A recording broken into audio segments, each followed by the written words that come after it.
Right. Okay. Good evening, everybody. Welcome to Anything Liverpool for our Friday night special.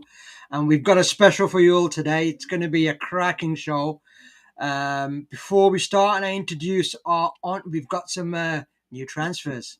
Never miss a comment. Click and subscribe, like, and just keep following us. Tell all your friends, tell your family. This is the place to be. Okay, so we've got a couple of new people. We've got I'll come round to it later. We've got Charlie and Jackson. Unfortunately, this was a prolonged transfer over the summer. They both refused training from the previous podcasts, and they haven't been match fit. So they've got match fit, and they're ready to make their appearances today. So we have got a cracker for you today. So basically, we are going to name our best, what we think throughout time, best ever 11, and we're going to go through each. We'll run through the goalie and the defense, and I want everybody just to talk a bit about it. So what we're going to do, we're going to go over to our first new signing, Charlie. So Yep. Charlie, talk us. Welcome to the podcast Thank you first. very much. Nothing. Thank Okay, you. no problem. So let's talk a bit about your goalie and your defenders and why you've picked them. Well, in goal, obviously, it was a toss-up between Clements and Allison. But personally, for me, from what I've seen, do you know what I mean? Because I'm only like 29. I've gone Allison. For obviously, he speaks for himself, doesn't he? He's obviously just, in my eyes, the best keeper in the world. He has been for a couple of years. No one comes close to him. And then in defence, I've gone right back Phil Neal.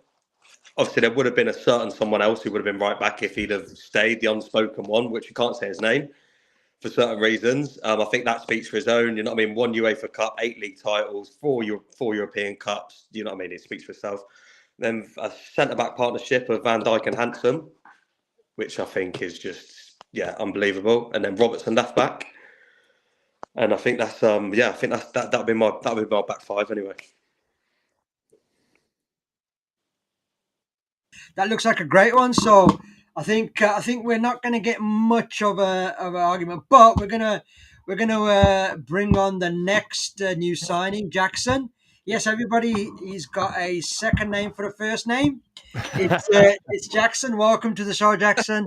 Yeah, And a bit of a younger guy here. We've got the brings our average age down. So I'll be interested to see what your back four and goal is. So over to you, Jackson, and give us a bit of your reasoning, like Charlie did. my surname is Cole, and that's arguably more a first name these days. So I got it a bit mixed up. But to be fair, most of in terms of goalie and defence, there's only one area where I disagree with Charlie. So I've gone for Allison in goal. I want to mention Pepe Reina in dispatches. I think how good he was kind of goes under the radar because he wasn't playing in obviously the most strong Liverpool era there was. They had their limitations, that team, but they were pretty good at times. But Allison is my choice in goal. Right back, Phil Neal. Again, like Charlie says, I think Trent Alexander-Arnold, I'm going to say his name. I think Trent Alexander-Arnold would have been there if he had stayed at Liverpool his whole career, but he left us during the peak years of his career, which is very unfortunate. Then my centre-back duo, Alan Hansen and Virgil van Dijk. I mean, Alan Hansen, I've seen plenty of clips of him, and when I hear ex-Liverpool players or just people in football talking about Alan Hansen, he was a player that was ahead of his time. He was one of those ball-playing centre-backs, and you think about those pitches that they played on, that is pretty impressive to be very skillful on the ball as a defender. So Alan Hansen and Virgil van Dijk. All my friends who don't support Liverpool are insistent that he's this fraud player. He's nowhere near as good as Rio Ferdinand, John Terry, Nemanja Vidic. He's in that group. Nobody dribbled past him for 18 months in all competitions. I don't see any stats about those three, about Van Dijk. And then at left back, Robertson, he initially was my first choice, but just before we went on air, I actually changed my mind to Alan Kennedy. Now, I saw, there's I got, when I was like 7 years old, there was a VHS I was given of Liverpool's history. So I've seen enough of the glory days in the 1980s to know that Alan Kennedy was a very important player. in terms of his general play, I'm not very clued up on, but big game player, scored the winning goal in the 1981 Champions League final, scored the winning penalty in the 1984 Champions League final. So because he is such a big game player, I'm picking Alan Kennedy at left back. Wow, well, that. You know what? That's a great one. We've got champions and winners throughout. Um, so before we even move on to Toby, thanks, guys. Great team so far. For everybody who's watching, put your names in there, guys. Put your names for who you think should be in the defense. If you disagree passionately, come on. I know we're all for your midfield and strikers, so give us something to think about as well.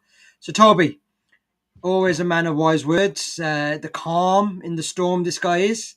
So let's see your team. Let's hear it. Well, thank you for the kind words, but I disagree. But my back five, back four is not much different. I did put Allison in goalkeeping.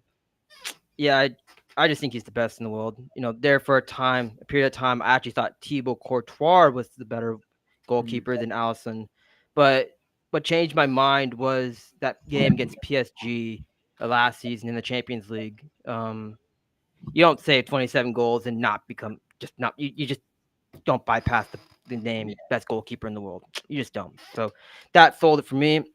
Right back, unlike Charlie and Jackson, I didn't even include Trent. The reason why I didn't include Trent as my top right back, or I didn't even think about it, was because man, his defense is bad.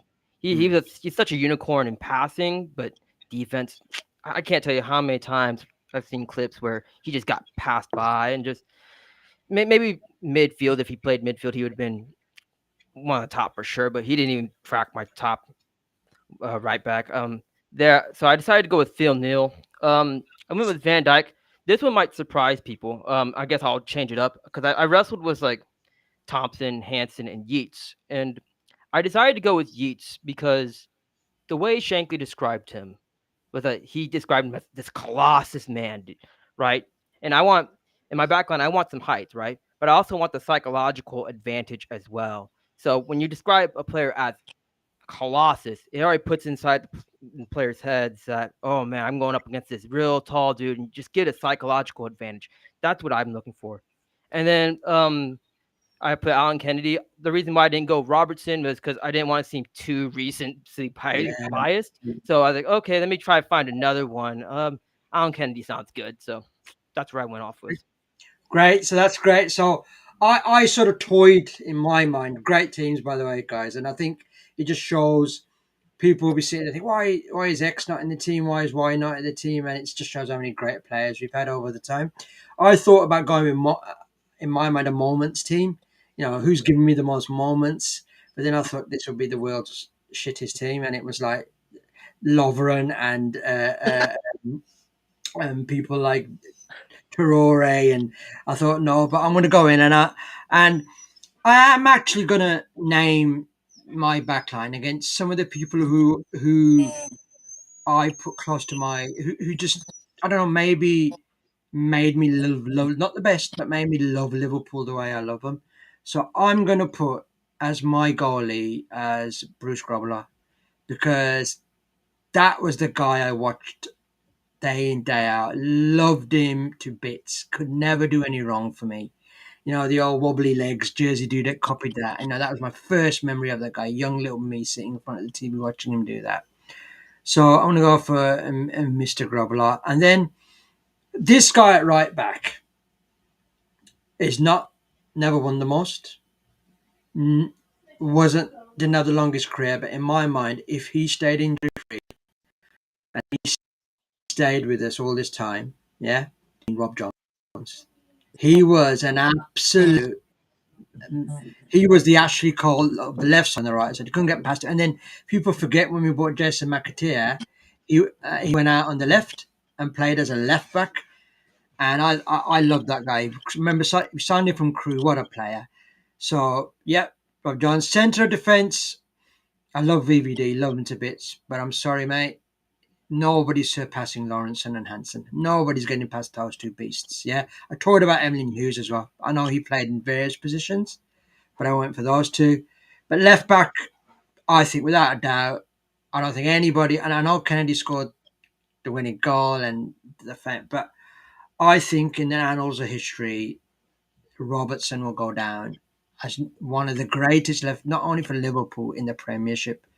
You know, people talk about Ashley Cole, people talk about Stuart Pearce, people talk about Dennis Irwine, and see all these ex-footballers. And Robbo, look how many assists that bloke has had. Yeah, and he is an absolute beast. So I've gone for that, and I've gone for a bit. I'm showing my age, guys, a bit as well. So I've gone for that. So that's great. So we're gonna come in now and talk about our midfield. So I'm gonna go to you, Toby, on your midfield for a go around. So this will be, I think, very interesting. You can have 4-4-2 guys, or you can have 4-3-3. Yeah. Entirely up to yourself. So just let's talk about the midfield, Toby. Yeah, so I decided to go with a 4-4-2 just because that's what was suggested previously. Yeah. So if I'm correct, I don't know too much about soccer formations too well, but on the left wing side, I decided to go with Steve Highway. Steve Highway. I believe that we have a song that's called "Field of Anfield Road." I believe that's the title. Yeah. Yeah. And his name is in the song, right? I don't think you get your name in a song unless you did something absolutely great for the team, Yeah. and it's hard to ignore. Honorable mention, John Barnes for sure. I know he's a fantastic athlete. Can't throw him out. Um, Next, I put Stevie G, just because he's the goat, greatest of all time, one of the best Liverpool players. Um, Next one, I put Graham Souness. I don't know if I'm pronouncing his name correct. Yeah. But he did. I When I read the Bob Paisley biography, he was such an important part to what Liverpool did at the time. Him, Kenny Dalglish, I believe Alan Hansen, if I'm correct. Those three were very, very important to what the success of Liverpool, making Liverpool to what it is today, the champions part. I mean, the winning side. I mean, so that's why he makes on my list. And then on the right wing, I can't not include Mo Salah. Like I need to. I can't see a lineup where I do at least where Salah does not make it. We need to think about what he's done for this team, how many records he's broken for this club, and the fact that he has not won a Ballon d'Or yet is insane. It's crazy, but it kind of shows you where the league is at or where soccer is at the moment. So yeah, that's my midfield. Right, so we're going to go over to you, Jackson. Let's see your midfield. I think there's going to be a common theme in everybody's midfield. But anyway, Jackson, let's hear your midfield. Yeah, I'll start in the centre. There's a little bit of a hint in the background. My favourite player growing up, Steven Gerrard. I mean, I don't think I have to justify his selection. He is, I'd say, the second best Liverpool player of all time, behind Kenny Dalglish. If he had won that Premier League, then he would have been the top Liverpool player of all time. But Steven Gerrard, he's always getting in an all-time Liverpool 11 for me. Alongside him in midfield, I've also gone for Graham Souness. He was a top player back in the day. Again, I'm not old enough to really appreciate how good he was, but I think what makes him stand out was the fact he was made captain when it seemed like Phil Thompson, Scouser born and bred, was the heir apparent to be the captain, but the decision was taken for Graham Souness to be the captain, which I think kind of shows how well respected he was in the game. So Gerrard and Souness in the middle, and then out wide, I've gone for John Barnes on the left. I mean, he was a fantastic player, not for Liverpool, this example, but that incredible goal he scored for England against Brazil, that's still played these days. And you also have to consider the era he was playing in the terraces. Racism was a really big thing. And he was still like churning out fantastic performances week in, week out. So you can't overstate how impressive that is from John Barnes. So John Barnes on the left, and on the right, I have also gone for Mohamed Salah. He would have played a bit further forward, but there are other players who I want to get in the team. So in my all-time Liverpool 11, Mohamed Salah will definitely have to track back. Right, you'll have to tell him that, Jackson. Right. I'll bin that off to the assistant. Right, Charlie, let's have a look at yours. I mean, let's see. I've gone a bit different. I've gone for a 4-3-3. And my first two midfielders are Christian Poulsen and Charlie Adam. Now I'm only joking. Yes, come on, have some of that. Right, my first three, obviously, I've got Gerrard, Barnes, and Souness. I think Souness is one in there. Like, people speak about how much for hard man Roy Keane was, yeah. And how we doing that. Souness would, he's a level above, do you know what I mean? He was patrolling the field on his own. Do you know what I mean? He was unbelievable. That's let alone with the five First Division titles, the 3 European Cups, the 4 League Cups. You know what I mean? And then you've got Gerrard and Barnes alongside in that midfield. I don't think you're getting any 3 midfielders that are beating them on the ball, in the air, first to the ball, anything. Like, do you know what I mean? They're just a level above, especially Barnes. You know what I mean? The two FA Cups, 2 First Division titles, the 4 League Cups, 4 Charity Shields. Like, I think they all speak for themselves. No, that's great. No, that is an absolute, I think if you look at it, as much as Gerrard always gets in everyone's team, Souness, I think, then it's down to, who you like, isn't it? Because, we're not saying that X is better than Y. We're just saying this you like. And on my team, I've gone for something a bit different. I've gone for a bit of a Jurgen Klopp type midfield. Midfield, you're not going to beat us. We're going to beat you. And I'm gone for a really nasty bastard at the back. He was my favourite player, the DM, Steve McMahon. He was the most... You know what? People underestimate how he could play. That guy could play. He was my favourite. I loved him to bits. He'd elbow you, and he was in one of the best teams that Liverpool ever had. That team that Kenny Dalglish put together, that was amazing. And the 2 guys in front of him, I'm going for, people won't be surprised, are Graham Souness and Stevie G. I think we're not going to get outrun. We're not going to get out-tackled. We're not going to get bullied.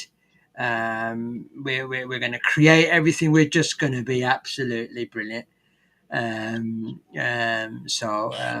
We need to put this comment up here. This is reminding me of somebody that we're missing off the chat, Toby. But this is a shout out to our mate Craig, okay, who managed to absolutely exclude all, I think, about 60% of the fan base. But for most of that time, it's almost impossible to name the best players. But like Dalglish for me, Souness, Salah, I'm presuming you're saying Hansen there. So I think we're going through it without spoiling it a bit. But I think, football never started when the Premiership started. Yeah, and I think people I actually think, this is just my opinion, guys. No, I think the team that never played in Europe, the team that Kenny Dalglish put together, I think that was one of the greatest teams that the First Division in England ever saw. People forgetting about Beardsley, Ray Houghton. Yeah, we were right up there. So we're gonna go over to you, Charlie, again now, and I want your front line because you've done a 4-3-3 like me. So come on, let's see your front line. Right, so the front 3, I think it's in my opinion, it's the only front 3 that can possibly be. It's you got Rush through the middle, Salah on the right, Dalglish on the left. I don't think, obviously, you can make a case for your Fowlers, your Manes, your sort of like, you know what I mean. The stats speak for themselves, you know what I mean? You got, they all won stuff. They all scored a lot of goals. What the Fowler scored, 183 goals. Yeah. They all scored a lot, but I don't think, like, for what they did for the club, for what they did for what Salah's still doing now, for what Rush did, Dalglish, I don't think you could put anyone else in there, in my opinion. But that's just me. All right, that's I've got to be. I think I'm going to go over to you, Jackson, and then I think you're all going to be a bit. When I name mine, I don't think you're going to be happy, guys. But Jackson, let's go over to you. Let's see what your team is, because I see a bit of a theme with you 3 coming along here. Yeah. But come on then, Jackson. Your top 2. Sorry. So just playing slightly off the man up top, Kenny Dalglish. Best Liverpool player of all time, in my opinion. Brilliant servant for the club. Did really well as a manager. So no doubt about it, he has to go in. And my choice up front, as much as I appreciate what Ian Rush did for the club, you can't ignore 346 goals, I think it is, but this is personal to me, and it won't be a choice that's liked. But I'm putting Michael Owen up front. Now, hear me out here. So when I was getting into football, Michael Owen. Right, let me just throw you off the stream, Jackson. I'm going to call you Cole.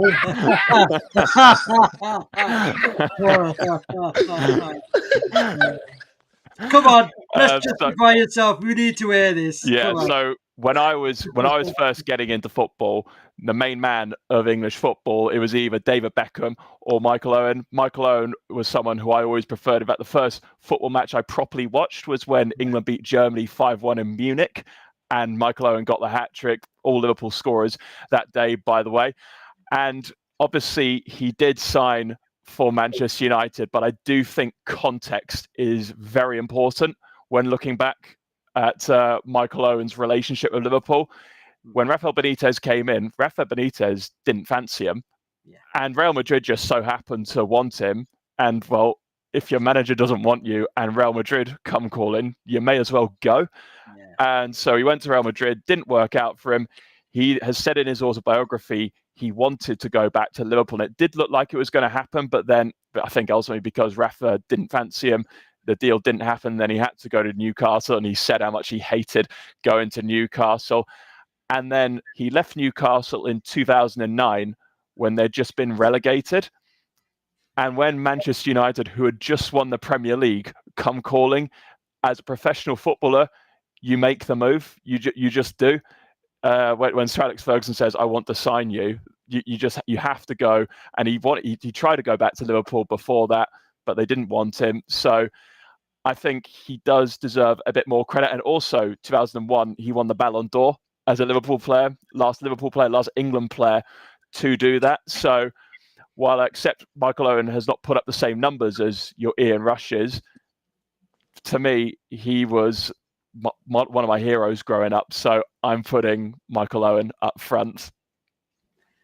I think you've just about redeemed yourself, Jackson. So you can stay with us, okay? But no, very well put. And this is what, and before I come over to you, Toby, I think this is what football's about. Yeah? It's about passion. It's about your connection. And I don't care what people say. People say players are their players come and go, and they do Liverpool. But actually, your connection to a club is the player. It's a player you'd love to watch. Yeah, a person you want to be. Yeah, you think, oh, I wish I was as good as that. And I totally understand that because I loved Owen. I loved him when he left. Even at Madrid, I watched him when he came back to Newcastle. I never booed him. I remember the first match when we beat him 2-0 at Anfield or Newcastle. You could just see his heart wasn't in it. You could just see he was like, yeah.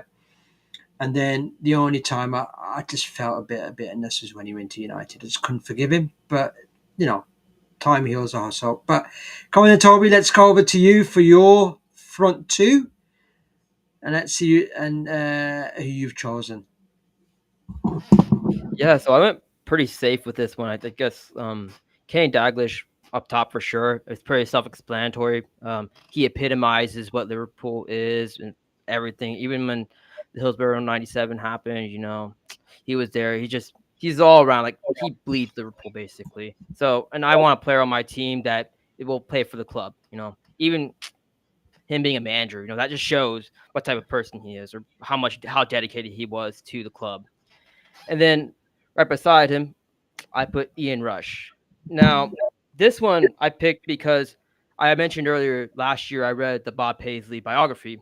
And so when I was thinking of this, when this topic came up, I was thinking Ian Rush was automatically there. But I was thinking about the story, about this interaction between Rush and Bob Paisley. And Rush was having a difficult time breaking into starting 11.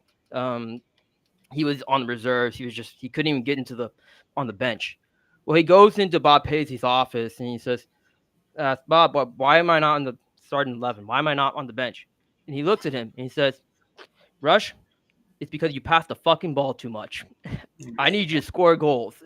Word for word. No, that's not me just cursing because it's cursed. That's word for word. But he said, you pass the fucking ball too much. I need you to score goals. And what did he do? He started scoring goals. So That's my starting No, 11 for y'all. you can't disagree with that. And Rushy was without a shadow of doubt the greatest goal scorer we've ever had, and I actually think one of the greatest goal scorers this land has ever seen. Yeah, he's just for my threes. I've been torn, but the two I'm going to pick. So I went 4-3-3. So I thought I've got a real bit of steel in midfield, and I've gone for John Digger Barnes. John Barnes, my favourite player of all time. I absolutely worshipped. He was the reason I fell in love with Liverpool. I supported Liverpool. They were my favourite team, but I fell in love with Liverpool and John Barnes the first time I saw that bloke play. And for me, he's an absolute. He's. Can you imagine him in this era when nobody goes flying in for tackles? Can you imagine this guy? Yeah, he would be unplayable. And obviously King Kenny, he is simply without a shadow of a doubt Mr. Liverpool. He's I don't know if you guys listen, I'm sure you do listen to podcasts, but the podcast where it was Stick to Football and they had Kenny Dalglish on that. If you haven't, um, I think it was Stick to Football. So obviously it's the pre. Have you? And obviously the Amazon documentary is amazing. But they're speaking to Kenny Dalglish on that. Gary Neville and Jamie Carragher and Ian Wright.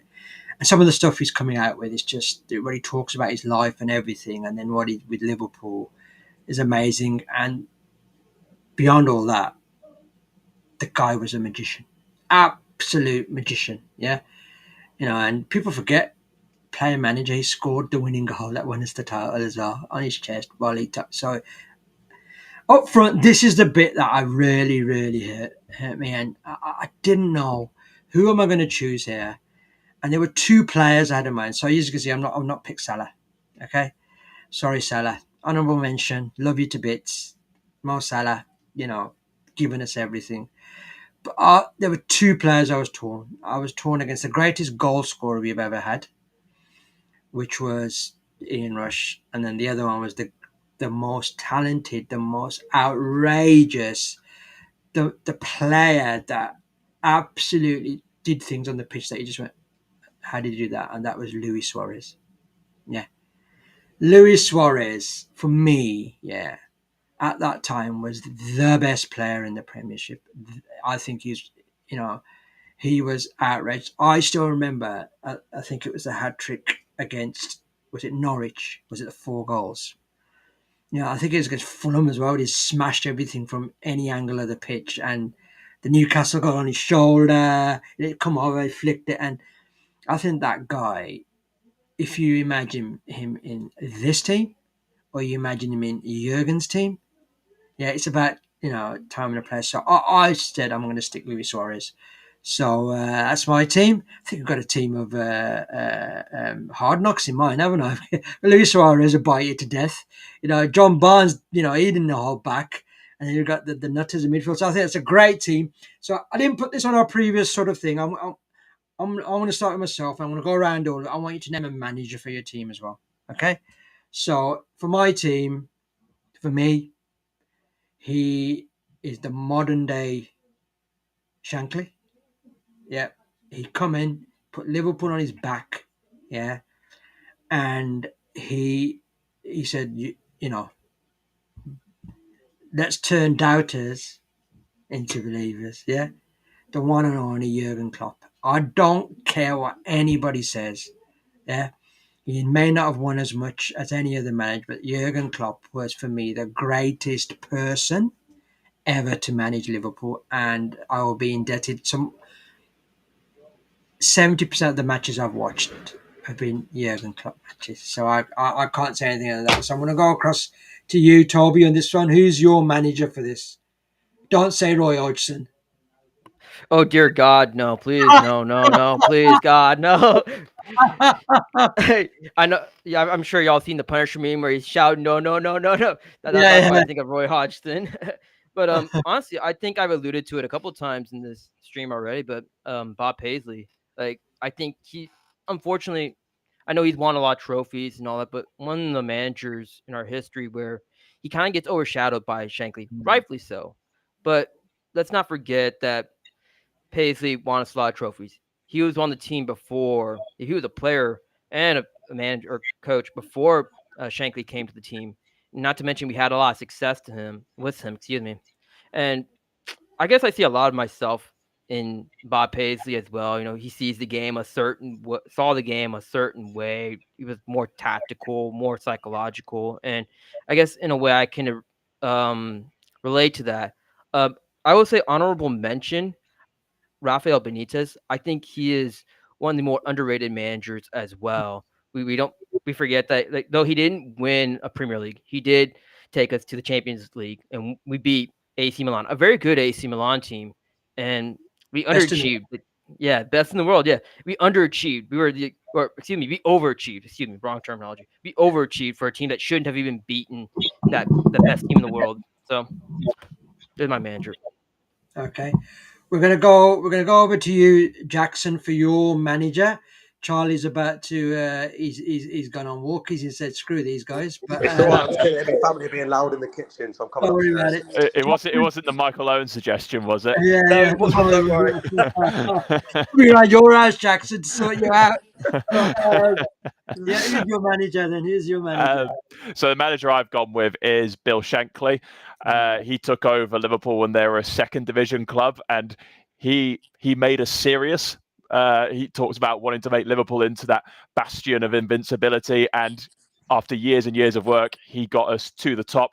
Bob Paisley won more, and credit to Bob Paisley for continuing that winning culture, and Joe Fagan after that. But I think Bill Shankly, without his work, Liverpool are not the club that we know it now. Who knows, we might be in like Division 2 or even a bit lower if Bill Shankly didn't come in at the time he did. I'd also like to give an honourable mention to Gerard Houllier. He was my first Liverpool manager when I first started supporting them. It was post heart attack Gerard Houllier, so I didn't really appreciate at the time what he had done previous to that, because I think the results got a bit worse because he didn't give himself enough recovery time. Gerard Houllier, after that like awful health scare, but he came in the late 90s when Liverpool had been left behind by the rest of the Premier League, by your Manchester Uniteds and Arsenals.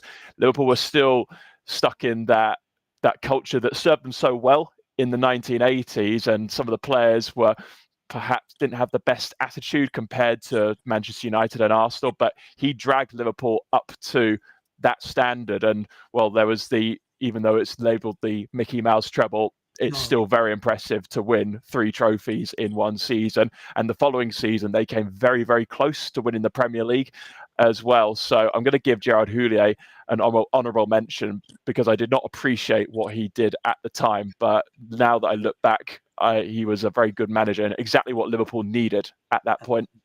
No, good, really good point. That's really good choice, Jackson. So obviously you didn't go for him, but that's a really good analogy of what he did. That's great, Charlie. Now that you've stopped jumping up and down on your trampoline, Sorry about that. It's all right. no, it's all right, mate. Don't worry. We all get excited. For me, there's only one person that just like all these other names, Houllier, Benitez and stuff, but that one person, like you look at that first 11, you look at that squad that Jurgen Klopp had to deal with. You look at what he took over, and I think the best thing I heard the other day, Jurgen Klopp actually come out and said that how much he loved that squad that he got to deal with at first, because you look at that team and it's like you just like look at the players you had to deal with, and it's just like you compare that to now, you compare that to any squad in the Premier League or even Championship. Yeah, that was a Championship squad he had to deal with. I'm sorry, it was. You look at the bench he had to deal with. Look at the centre backs. It was like and the fact what he did with that squad, yeah, without spending much money, and then years onwards, selling his best players, you had to fund the money. Like Coutinho, he really wanted to keep having to sell these players to buy players and stuff. Like managing to do that within a tight budget, yeah, with no sort of like net spend, yeah. It's just I don't think that will ever be done again. Like I really don't. It's just for me, just I think like he changed the club in just like just for me, just unbelievable what he's done in my lifetime anyway. Just yeah. Thank you. And and I think listen, I think as Liverpool fans, we're really lucky to have and I think every fan of every football club can relate. But I honestly believe, and it's not a rose tinted glasses. I think Liverpool, we're very lucky to have the great managers we had, and it's not about it's about the connection. Even like Gerard Houllier, Rafa Benitez, he walked into the local pub and sat down, and started. He integrated himself. He wanted his daughters to speak Scouse. Yeah, all this kind of stuff. So, we have a lot of things, so we're happy for that. Sorry, guys, I think we're just getting feedback from somebody. Is there somebody's mic on? Can everybody mute themselves? Okay, thank you. Right, brilliant. Now we are going to go, and I'm going to look at. We're going to go on to the little bit of the negative side and a bit of a. Let's just see what we're not in good form. I think the problem is, me and Toby, we had a big discussion after Brentford. I think the biggest problem is, I think for us, we don't see any improvement. We don't see any. It reminds me a bit of when we were struggling under Jurgen a couple of seasons back before the midfield transformation when everyone's legs went. It's a bit, it's just one step forward, two steps back. But I just want to talk a bit about our next set of games. I'm going to read a couple of games out, guys. And I'm going to come to you, Charlie, first. So we've got Liverpool versus Forest on Saturday. Okay. So I'm going to individually talk to people about some of these games as well. So I've put in our sort of description, I sort of asked a question to you guys, and I'm going half glass empty here, probably empty glass here. Firstly, what do you expect? It's a 3:00 on Saturday at home against Forest, Charlie. What are your thoughts? You're nervous, confident, or what do you want to see? What team do you want him to see put out there? Do you know what it is? Yeah, it is full nerves for that fixture, and it shouldn't be. It is full 3:00 kickoff. Like if it was a 12:30, I'd be even more nervous. But being that game at home sort of thing, that should be a routine win. It really should be. But like I've said to a lot of people, there's only in the last since February, March, yeah, from what I can remember, there's only been a handful of good performances. You know what I mean? I just don't like the way we set up, the way we're playing, our patterns of play. Just like there's so many games, like go back to that United loss, the amount of times our centre backs will get the ball, yeah, and we've got no one in midfield looking for the ball. You've got both our number 8s behind Casemiro and Fernandez, sort of thing. I just don't like the way we're setting up. I don't know. It's just like one week we'll do well, then we won't. But the lineup I'd like to see on Saturday, I'll be honest, yeah, I would like to see. I think Konate's got to be dropped. I'll bring in Joe Gomez at centre back all day long. I would, because every time I feel like he's come off the bench, like against Arsenal and stuff, I think he's performed well, and hopefully his injuries are behind him. And I think he's got a. Do you know what I mean? He's not been put in the limelight for a while, has he? So I'd start Gomez with Van Dijk centre back. I'd start Robertson left back. I'd start Bradley right back. I'd start a midfield. I'd start the same midfield I started last season with McAllister, your Szoboszlai, your Gravenberch. I'd drop Salah. I wouldn't play Salah, not a chance. If Isak's fit, start him up top. Ekitike left with Verts maybe right. Let him switch with Ekitike. Start something like that. Do you know what I mean? Just get him playing. Just get something going, because it's not looked very good this season, is it? If we're honest, it's not it's not really. It's really not enjoyable to watch. But, okay, that's interesting. And I'm going to ask you this question on this match. Then, if Liverpool were to lose, yeah, and let's say we lost and the performance was a bit of a Man City, a bit of a Brentford, a bit flat. Yeah. Where do you think that leaves Slot? Personally, I think because you've got that, and then we've got Leeds away on the 6th of December, yeah, and then I think we've got Fulham away just after Christmas. I think he's got up until now till Christmas. I think if a person needs to, that's another 6-7 games or whatever, and I think you've got to give him till then. But I think if that continues for the next, but then yeah, if that happens on Saturday, obviously next Saturday, that's not going to be good, is it? We're all going to be calling for his head. But yeah, it's a hard one, isn't it? Because if it is another bad performance on Saturday, where does it? Is it going to click soon? Is it going to something's got to change, and it's really got to. Personally. Yeah. Okay, I'm going to come to you, Toby. So, just on that, so I'm not trying to be. I'm just trying to play devil's advocate here. And I'm a fairly positive Liverpool fan. I get a bit in the match, but so Charlie sort of alluded to there. We've got Liverpool at home. We've got PSV in the midweek at home. We've got West Ham away, and then we've got Sunderland at home. That takes us into December. So I think there those 4 games are winnable. What are your thoughts, Toby? What do you want to see? What do you want to see? What team do you want to see him play? And what do you expect will happen across that sort of period? Thoughts, Toby? Yeah, before I get started, that Sunderland match, I know that's kind of a bit away, but I'm not looking forward to that match. Not at Yeah. all. Not after what I saw what they did to Arsenal. They were physical. I know at the end, there the second half, Arsenal ended up coming back, but they I would argue that Sunderland they looked more physical team, the more difficult team to beat, and they just came back and got that goal to go even. So I am just not looking forward to that match. I have a fear that one's not going to end pretty for us.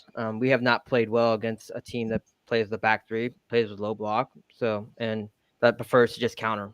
That just seems to be the formula for these teams against us. So I'm not looking forward to that one. Um, these next couple of games, though, they do look winnable. If I'm going to take out the Champions League for a minute, I'm going to look and just talk about the Premier League, right? You have Forest, who they sit both Forest and West Ham. They both sit at the relegation zone, right? Forest, they're already on their third head coach, their third manager this season. You should win that game. I would not be surprised if we did with our form as of late. I would not be surprised if we put up another stinker. That's just kind of the low point I've gotten at this point. But I do expect to win. I do expect to win that game and West Ham. Then we got Leeds, who also Leeds United, who they're not in the relegation zone. They're 2 spots out of the relegation zone. I expect to win that one as well. Sunderland, I don't expect to win that one. That one's gonna be a tough one. And then I believe Brighton is after Leeds United. Brighton, that one's gonna be a very interesting game to me. To see that game will be very telling to see where this team is at in terms of form and answer the question: are we a mid-tier team, or like are we as good as we think we are, or are we just really that bad? Things not working for us. Um, During this international break and going into these games, I do expect to see better passing. I've been hammering this down for the last few months.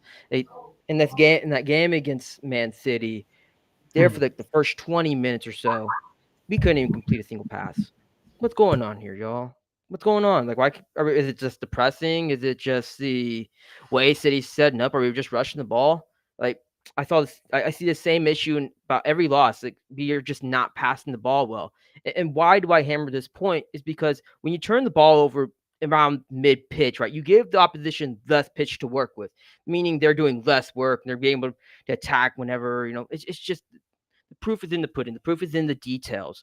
And so I want us to not be so reckless in our passing. Like, even just do some passing drills in the next couple days leading up to some of these games, because like the passing has just been bad, and just overall just go back to basics. That's what I want to see, but really emphasize passing, because our passing's just been bad this year.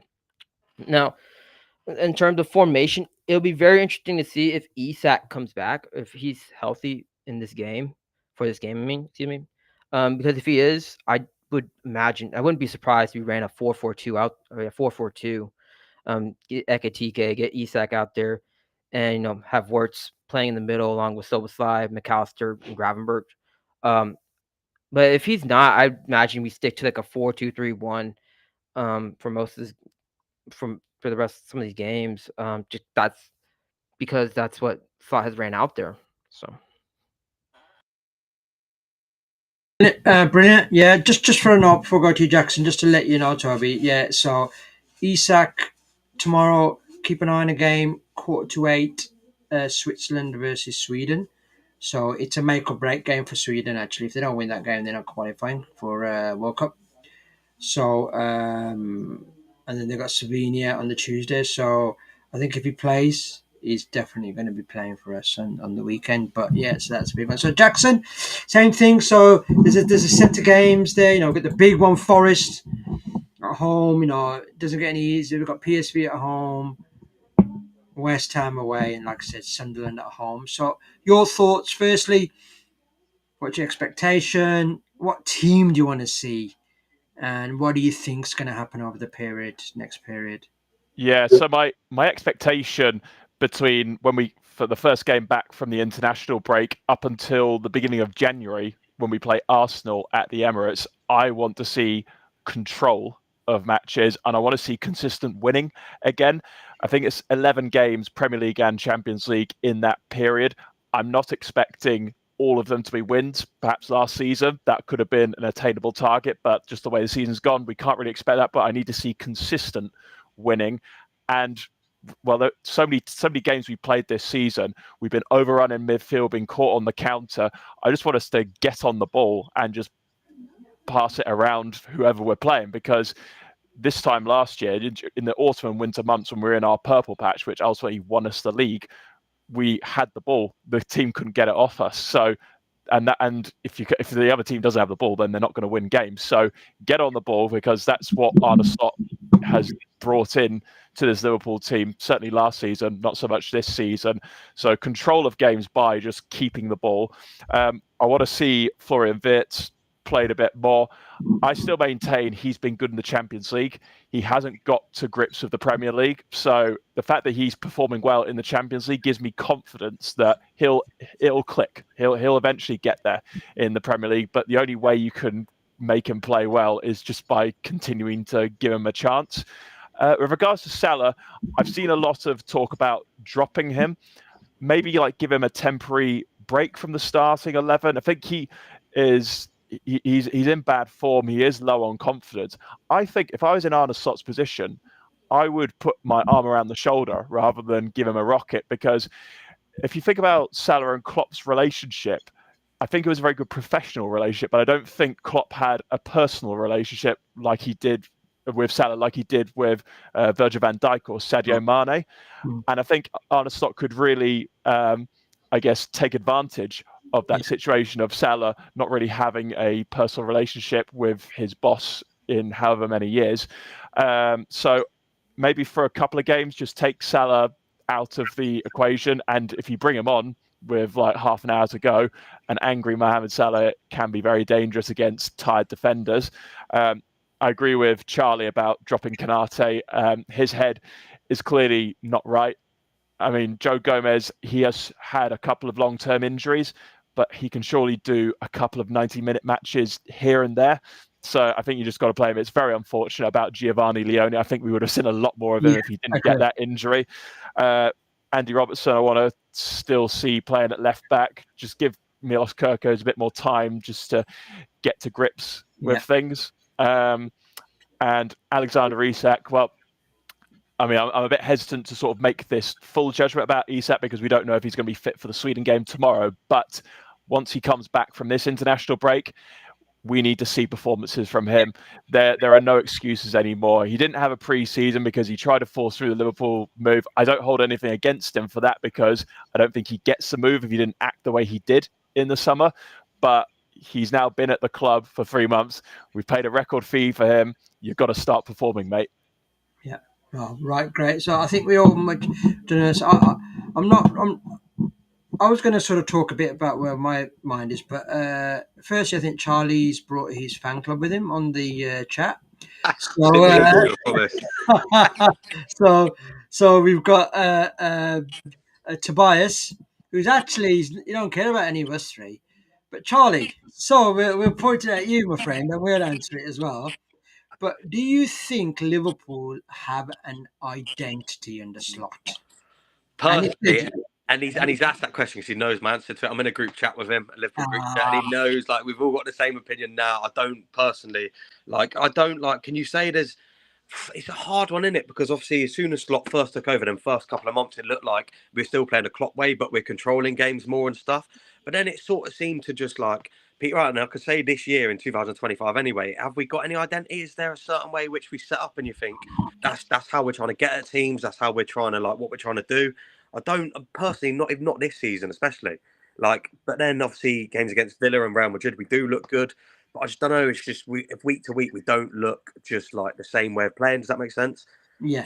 It's difficult in a minute, innit? It's like, but then we've got all these players integrating into the side and stuff. So you've got to give him time. You've got to, but yeah, a lot of money spent and stuff in it. It's a hard one. It really is.